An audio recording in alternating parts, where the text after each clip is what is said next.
17 tornadoes confirmed, more than 400 wind damage reports from Texas to the northeast. The outbreak is over. The storm system that produced it is not. So the question every viewer in the eastern half of this country needs answered today is this: what does this weekend actually look like and who is next? That is the question. The next 18 minutes is the answer. Let us start with the part that is already happening right now. It is Friday, June 12th, and a slight risk covers the entire I-95 corridor right now. That corridor runs from Richmond, Virginia through Washington, D.C., Philadelphia, and into New York City. The primary threat today is not tornadoes. It is flooding.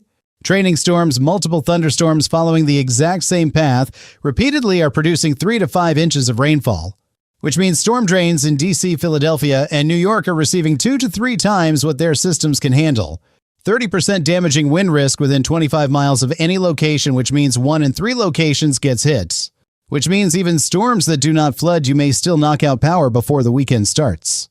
Washington, D.C. expects storms between noon and 3 p.m. today. Evening commute disrupted. Philadelphia afternoon storm clusters 2 to 5 p.m. Flash flood threat highest in urban low-lying areas.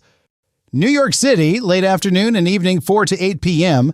Subway flooding possible in familiar spots. The storm motion today is slow under 15 miles per hour, which means training storms stay over the same streets. Fast-moving storms produce heavy rain and move on. Slow-moving storms rain in the same spot twice. Which means the flooding threat today is less about how hard it rains and more about how long it stays put. Turn around and do not drown applies to every underpass and low-water crossing along I-95 through midnight tonight. Meanwhile, 1,500 miles west, a completely different threat is developing across the high plains right now. East Colorado and western Kansas upslope flow off the Rockies combined with a dry line is setting up isolated supercells. The plains storm count today 1 or 2 cells, which means each carries the full atmospheric energy budget. But each storm that fires will be a full-fledged supercell with all hazards hail, wind, and tornado. Tennis ball to baseball-sized hail is explicitly possible, which means any vehicle outside in East Colorado is at risk. Plain and simple. Hail at that size moves at 100 miles per hour. It does not damage windshields, it destroys them. Which means any vehicle parked outside in East Colorado or western Kansas before 6 p.m. today is at risk. A low tornado probability also exists in the Texas and Oklahoma panhandles through late afternoon. Conditional, but the conditions today in the high plains meet every criterion forecasters watch. So back to the question, what does this weekend actually look like? Friday is the appetizer, flash flooding east, supercells west. Saturday, June 13th is the main event. And Saturday hits a corridor that has been through a hard week already. The central United States, from Iowa through Missouri and Kansas, is about to face its 3rd consecutive severe weather day. 3 consecutive days. That is the answer to the question, and it is not a comfortable one. Saturday's setup, the SPC issued an enhanced risk level 3 out of 5 covering St. Louis and Kansas City. That enhanced risk stretches through Springfield, Missouri, and north through Des Moines. The slight risk extends from Des Moines west through Wichita and south through Springfield, Illinois. Marginal risk touches Chicago, Milwaukee, and the Amarillo area. That is a 700-mile corridor running north to south that is all under some level of severe weather threat Saturday.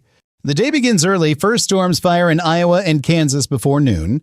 Initial supercells carry the 2 most dangerous Saturday threats: baseball-sized hail and EF2 tornadoes. Significant tornado parameter values across northern Missouri and southern Iowa. Saturday afternoon run between 3 and 6, which means the tornado ceiling Saturday is elevated, not guaranteed, but elevated. 5% tornado risk explicitly outlined for northern Missouri, southern Iowa, and northeastern Kansas. 5% sounds small. In a 10,000 square mile area, it means a tornado is in the expected range.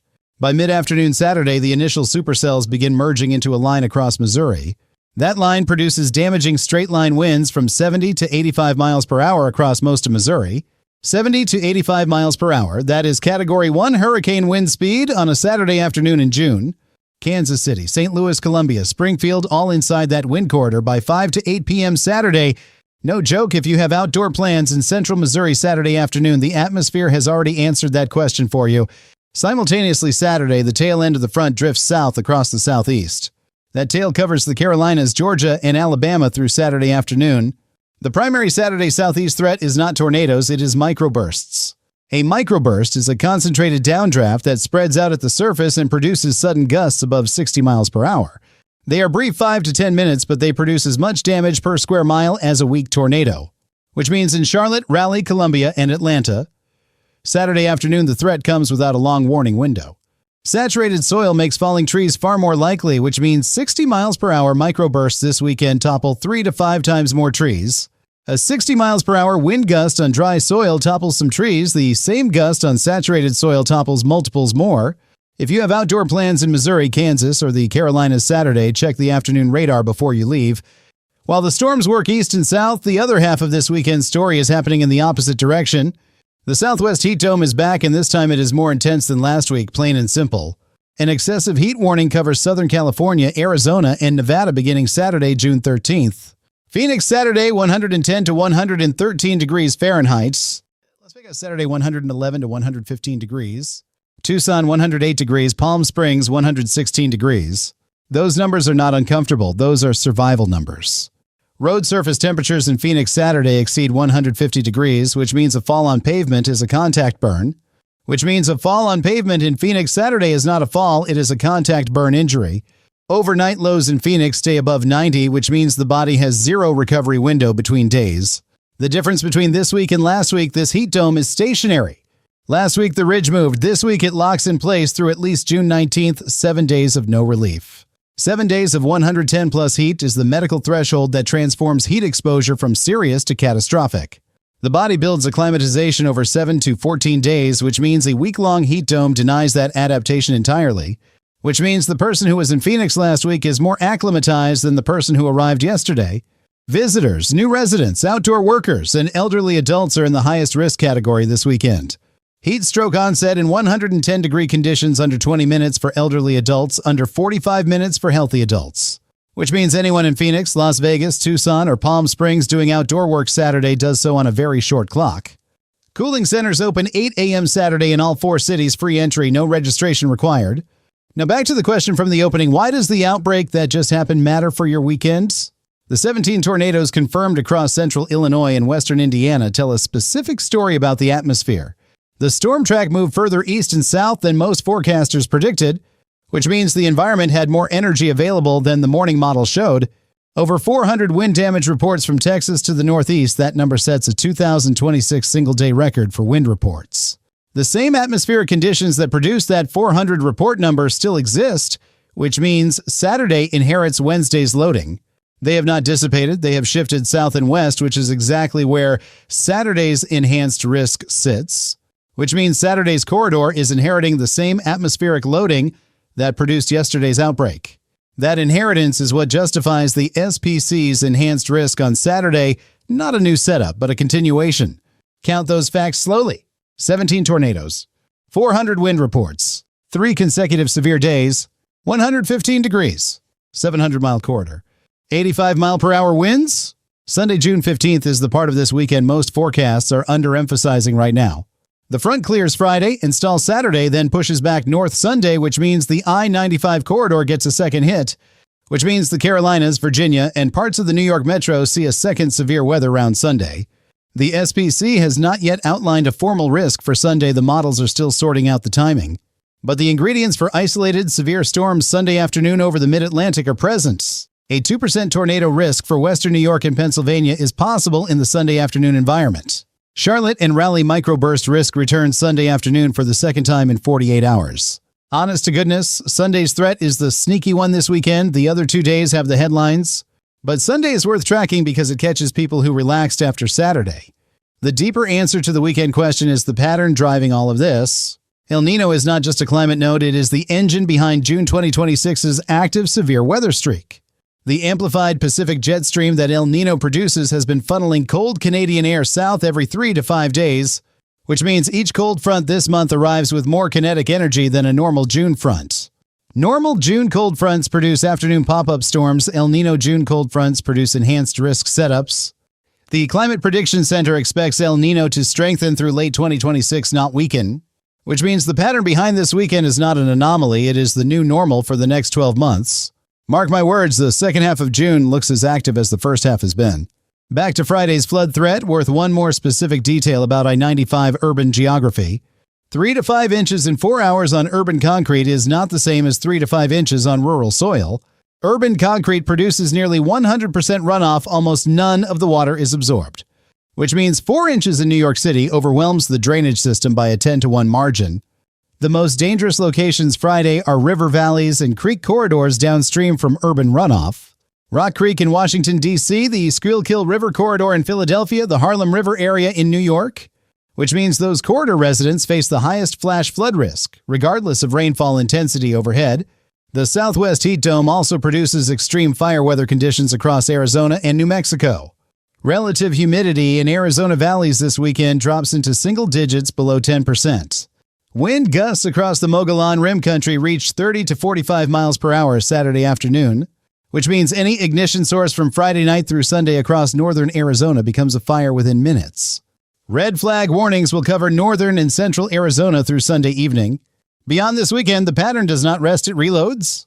A new large-scale storm system is developing in the Pacific and will reach the central United States around June 17th to 19th, which means next Tuesday through Thursday brings another potential severe weather outbreak for the plains and Midwest. Model agreement on that system is already high 4 consecutive runs, showing similar placement and timing. 4-run agreement in a 5-day forecast is what forecasters call a committed signal. The corridor most likely to see enhanced risk next week: southern Kansas, Oklahoma, and northern Texas, which means anyone in Tulsa, Oklahoma City, Amarillo, and Dallas-Fort Worth should begin monitoring Tuesday's forecast now. So here's the complete answer to the question from the opening city by city, day by day. Friday, Washington, D.C., Philadelphia, New York flash flooding 2 to 8 p.m., damaging wind possible. Friday, East Colorado, western Kansas, isolated supercells with baseball hail and tornado risk after 2 p.m. Saturday, Kansas City, St. Louis, Columbia, Springfield, Missouri, enhanced risk. 70 to 85 miles per hour winds, EF2 tornado possible. Saturday, Charlotte, Raleigh, Columbia, South Carolina, Atlanta microburst risk 2 to 7 p.m. Saturated soils amplifying tree falls. Saturday, Phoenix, Las Vegas, Tucson, Palm Springs, 110 to 115 degrees, 7-day heat dome, no relief. Sunday, Mid-Atlantic and Carolinas, sneaky second round, 2% tornado risk, microburst threat again. Next week, Tuesday through Thursday, southern Kansas, Oklahoma, North Texas, next outbreak signal. That is 9 days of consecutive severe weather threat across different parts of the country. If your city is in that list, not next week, today your 3-step plan is simple. The 17 tornadoes from the Illinois-Indiana outbreak deserve more detail because the pattern behind them persists. Multiple wedge tornadoes in the outbreak reached EF2 and EF3 intensity. Wedge tornadoes are wider than tall, some were wider than half a mile at the base, which means the ground contact width was 2 to 5 times that of a typical tornado. That width amplifies damage paths, proportionally more structures in the path simultaneously. Wind speeds inside those wedge tornadoes exceeded 140 miles per hour based on preliminary radar estimates, which means the wind load on any house in the path was 6 to 8 times its design tolerance. Saturday's instability reading is worth one more number. Convective available potential energy across Missouri and Kansas Saturday afternoon, 3,000 to 4,500 joules, which means Saturday carries roughly 3 times the energy of an average summer thunderstorm. Add 40 knots of wind shear aloft, which means you have the classic supercell recipe with nothing left to chance. Good Lord, 3 consecutive days of that recipe across the same region is genuinely unusual even for June. The Southwest Heat Dome this weekend has one characteristic last week's dome did not extend duration. Last week's heat dome lasted 3 days before the ridge weakened slightly. This one is forecast to last 7 to 9 days without meaningful weakening, which means Phoenix will not see temperatures below 105 degrees until June 19th at the earliest. Heads up, a 7-day heat dome in late June produces cumulative physiological stress unlike a 3-day event. Sunday's threat timing is worth more detail because it catches the afternoon peak just right. The front lifts back north Sunday morning and reaches its maximum position by 2 to 4 p.m. Washington, D.C. and Baltimore enter marginal risk around noon Sunday. Philadelphia and New York slight risk returns by mid-afternoon Sunday, which means the I-95 corridor faces a second-round Sunday less severe than Friday, but not quiet. The El Nino pattern driving this is running flat out stronger than 2015, the last comparable event. Sea surface temperature anomalies in the Central Pacific run 1.4 Celsius above normal, which means jet stream amplification is at maximum. Which means the jet stream amplification today is greater than the 2015 to 2016 El Nino produced at its peak. Forecasters project El Nino to peak in late 2026 and persist through 2027, which means every summer severe weather outlook through 2027 carries the same elevated baseline. Hold those numbers. 115, 4,000 joules, 9 days straight, 400 wind reports, 40 knots aloft, 7 days of heat, phone charged before noon, Shelter location confirmed before the first storm.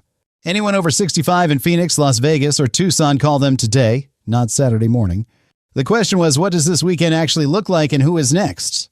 17 tornadoes yesterday gave you the context. The forecast just gave you the answer. Now you have both.